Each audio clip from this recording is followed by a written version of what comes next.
How to decompose wood mulch. Wood makes an ideal mulch in most areas. It decomposes and adds nutrients to the soil. It encourages earthworms, which enrich the soil. It is generally attractive in yards and landscapes. About its only serious downside is that in some regions it tends to attract termites, which can be destructive.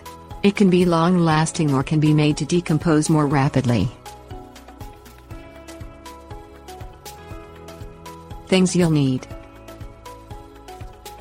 pitchfork or similar tool, rake.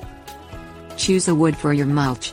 This largely a matter of availability of materials and personal preference for looks.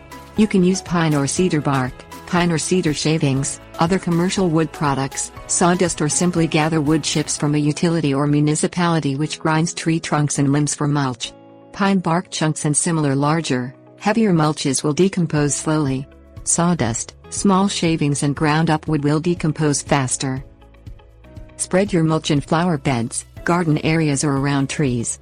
It will help retain moisture and keep down weeds. It also will decompose.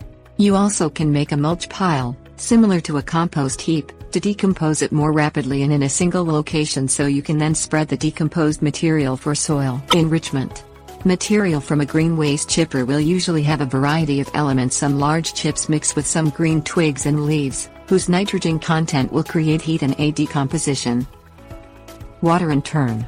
Most wood mulch decomposes slowly, although a bed of small wood chips may vanish over a winter. You can speed decomposition by mixing fine and heavy material, by frequent watering, and by periodically turning with a pitchfork if you have a big mulch pile, or with a rake in gardens and flower beds. You also can aid decomposition by mixing in compost wood or similar organic material that has already decomposed and adding some nitrogen.